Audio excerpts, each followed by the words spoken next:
here. You've got the hunting horn. Yeah.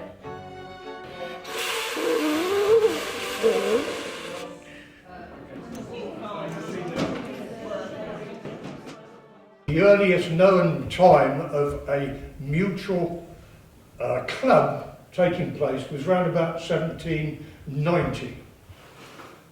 I lie, 1740. There are no real records of those because at the time the authorities were not particularly keen on people meeting like you have today in a group. 1 or 2 people, 3, 4, 5, 6, however many was needed to form a club to put the money into the funds and for you to draw it out when there was need. Perhaps there was a death in the family, you might have been sick, you might have needed to see the doctor, you joined the club, you went down, saw the secretary or whoever was running it and said, "No, got a few problems, can you help me out?" The committee used to go away, consider your application and see how they could help you out. That's actually how the society started. Each member of the society should belong to a court, each court should belong to a district, and there would be however many districts throughout the country, and they were kept evolving over time, and you've got 4 or 5, 6, 7, 17, 18, 20, however many was needed to have a district. Now the district looked after the main funeral funds because this was the main thing at this time. It was sick and death and funeral, doctor's fees, things like that.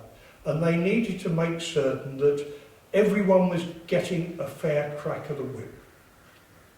So it was set up, the district looked after the court, made certain the court was running correctly, invested the funds, because obviously you will all realise to invest your funds when you've got a group of people or a larger sum of money, it's easier to get the returns on it than when you're a single small group with a small amount of funds.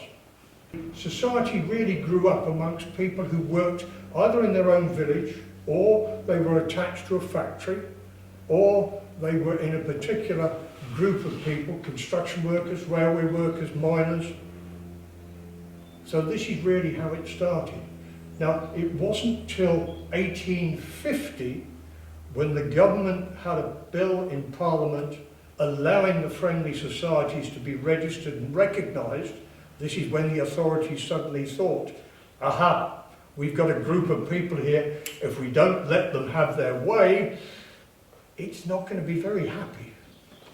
There was dissension anyway at that time, because we weren't being recognised by the authorities, that it was not going too well. So in 1850, the Friendly Societies Act was incorporated, but it wasn't till 1875 that the courts actually within the Ancient Order of Foresters actually became registered. The people within the society, or the people who joined the society, were not always, we were a mixed bunch. We were labourers, we were tradespeople, doctors, nurses, even some of the aristocracy actually were part and parcel of the order and encouraged it.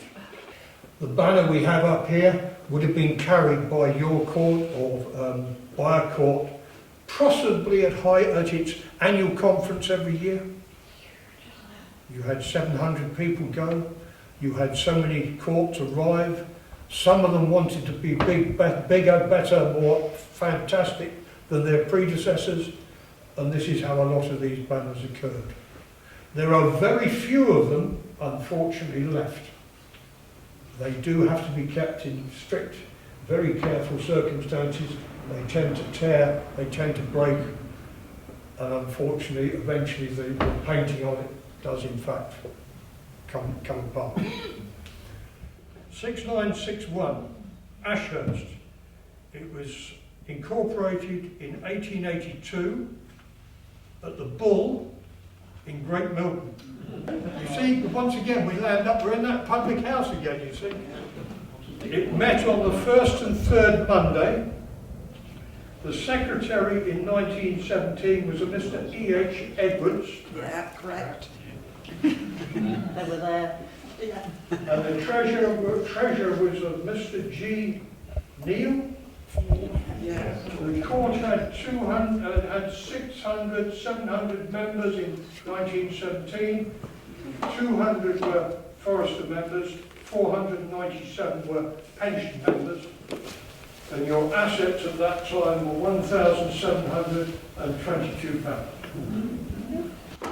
One of the earliest sashes was one that was made up by the members, probably on the sewing machine in the back room, and in fact it was worn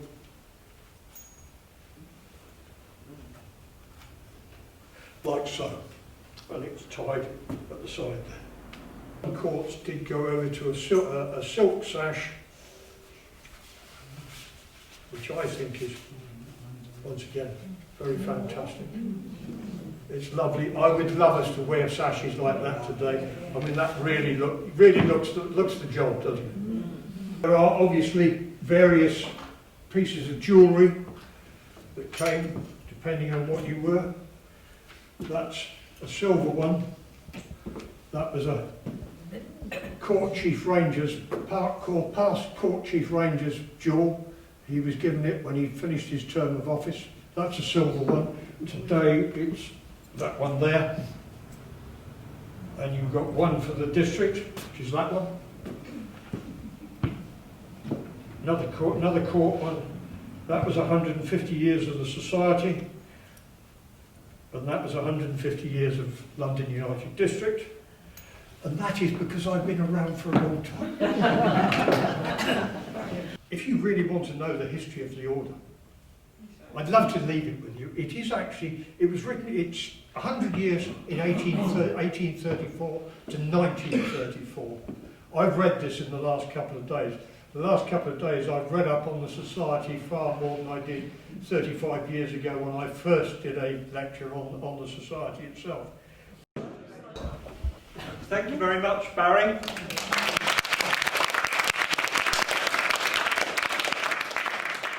It's fantastic. Yeah. And the back of it as well. And she just only came for the biscuits, you see, that's what it was. Got it rolled up, and that's a nice photo.